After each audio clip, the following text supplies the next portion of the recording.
and they call you and they say, you can pick up your wheels at 2, they're not actually referring to just the wheels, they're referring to the whole car, right? You're not just going to pick up the wheels.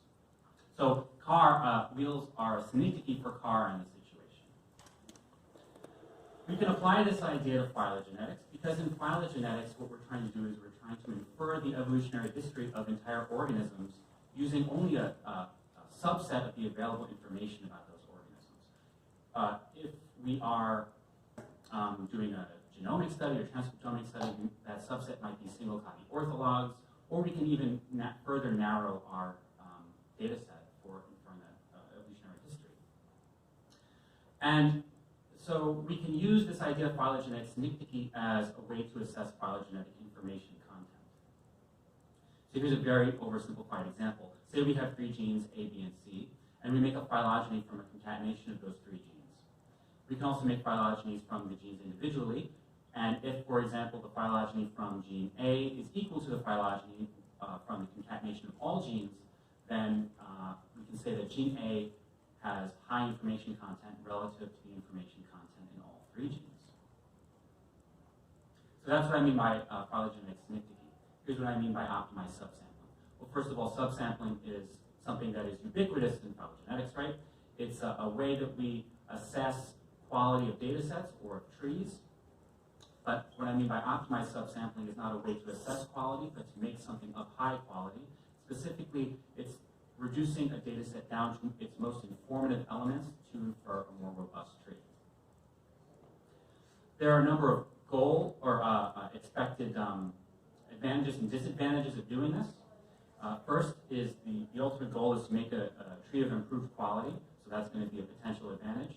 We're doing that by cutting out uninformative data. Another big advantage of this is to improve computational time, because if we're removing data, then it's going to take less time to analyze that data. Oh, sorry. If we have a priori information about what genetic markers comprise our optimized subsample, then we can engage in cheaper sequencing strategies. Something that's potentially debatable is if this, if doing this results in more meaningful support values. They definitely result in lower support values as an artifact of simply reducing the alignment length.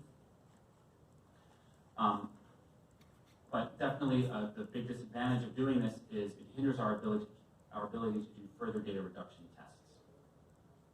Okay, so how might we combine these 2 ideas of phylogenetic synecdoche and optimized subsampling to make better phylogenetic inferences? So imagine this is a phylogenomic alignment, and we have some a priori hypotheses about which loci might have high or low information content. In this case, our hypotheses are based on the evolutionary rate of the loci. So we have fast-evolving and slow-evolving loci. What we would do is first we would make a phylogeny from the full data set, and then make phylogenies from those 2 subsamples, and compare the phylogenies to each other. Whichever subsample has a phylogeny that's more similar to that of the full data set, we say probably has more phylogenetic information content, because it's demonstrating this idea of phylogenetic synecdoche. So in this example, fast loci have higher information content, so what we would do is we would use that information to inform us about how to make our optimized subsample. So we would draw out all those fast-evolving loci to make an optimized subsample, and because we've demonstrated that they have high information content, and we've demonstrated that we've thrown out uninformative loci, then we expect our tree to have to be improved over the tree that we made from the full data set. So I wanted to apply this protocol in an analysis of empirical data. The empirical system that I use is the cockroaches of the superfamily Glaberoidea, of which there are 3,500 species that are distributed globally. This group is about 140 to 180 million years old, and we have inferred the phylogeny of this group prior with in this transcriptomic study, which we just published in Proceedings of the Royal Society B.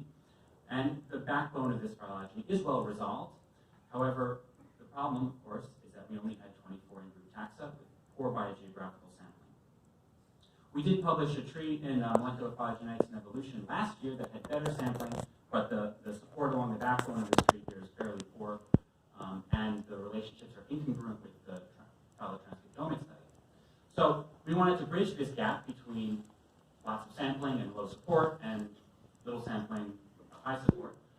So what I did was we sampled or sequenced target-enriched genomes for 94 species and added those to those 26 transcriptome species, or 24 transcriptome species. And in those data sets, we targeted 265 loci, and we made this full data tree in a partitioned RAXML analysis.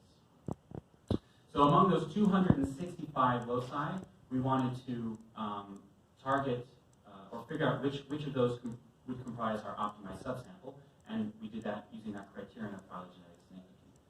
So again, just a reiteration of before, this is how we did it. We did it using a software radical, which is a random addition concatenation protocol, where you randomly draw out loci given some criterion. In this case, the criteria is rate, evolutionary rate, and we randomly draw out loci, make a phylogeny, draw more out, make a phylogeny.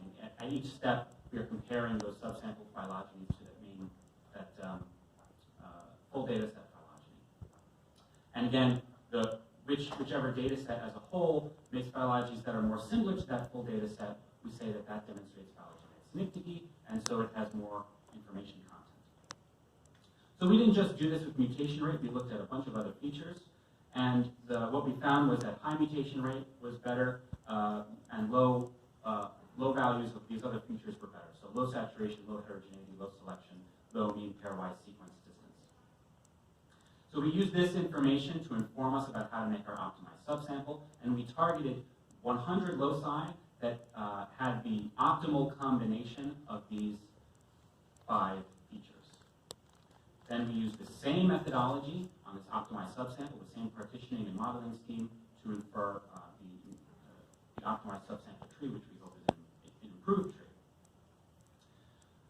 So by comparing this subsample tree to the full data set tree, we can figure out if our expectations about how this might improve or the advantages and disadvantages, if they're true or not.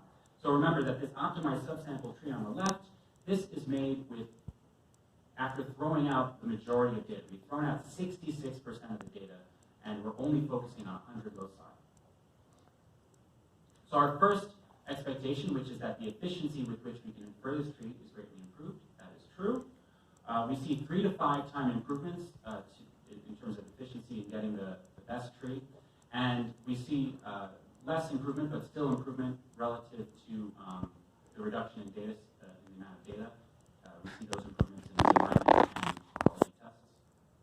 But in inference of the best tree, we see much more improvement relative to how much data we threw out. All right, but what's more interesting, of course, is looking at if the quality of the tree is improved. So first, we can say that the quality of the tree is at least the same. So among these 2 trees, there's only 20 clade differences. To put that into context, in this study, we did almost 24,000 tree inferences in comparison to that full data tree. And of those 24,000, only 13 had 20 or fewer clade differences. So this optimized subsample tree is exceptionally similar to that full data set tree, even after throwing out 66% of the data.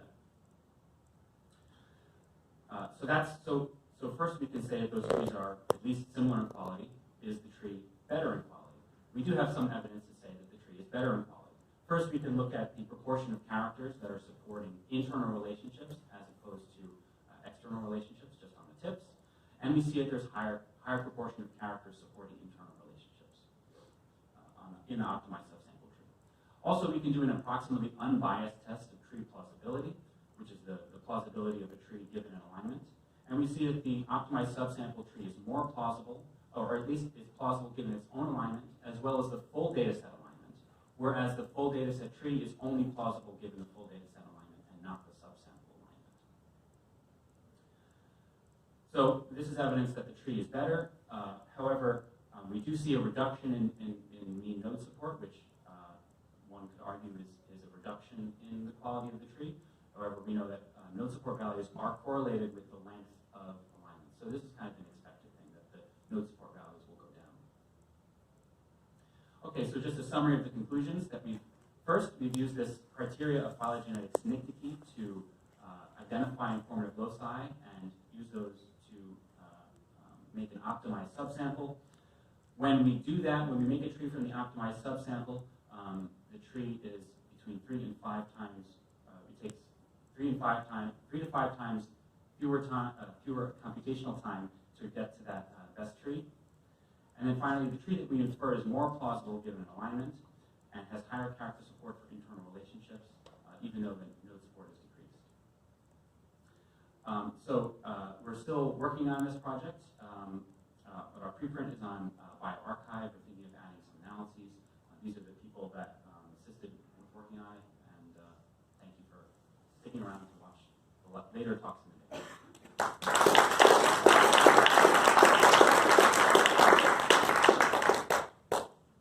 have time for questions.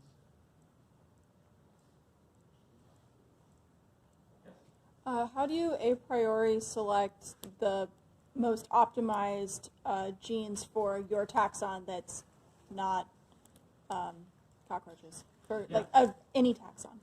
That's a good question. So the idea is that if you were applying some of this protocol in an analysis of your data, that you have some kind of pilot data. So you have some reference transcriptomes or some closely in your in-group or genomes or transcriptomes of closely related taxa that you can assess their information content. And how you go about doing that is going to be differ by person. So you can use like PhyloInformer, which is an R package for identifying information content in loci.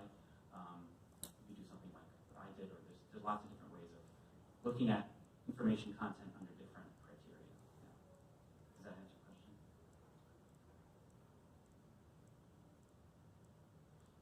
So you applied this to a much deeper evolutionary scale. Do you think the same will hold up if you look at like a genus or even species delimitation, or because you were filtering the rate of evolution that we were seeing?